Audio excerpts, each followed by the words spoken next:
Want to make Spotify the default music app on your iPhone? Look no further. In this video, I'll show you how to make Spotify the default music app on your iPhone. So without wasting any more time, let's get started. To do that, open Settings, scroll down, find out Music, tap on it, make sure to turn off the Show Apple Music option, back to the home screen, open the App Store, search Spotify, install it, tap Open. I'm going to tap Don't Allow. After that, go to Settings app again.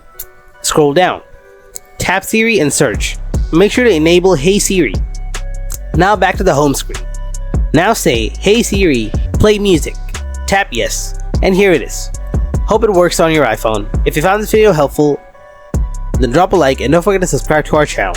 And if you have any kind of questions, then please ask them in the comment section below. Thanks for watching.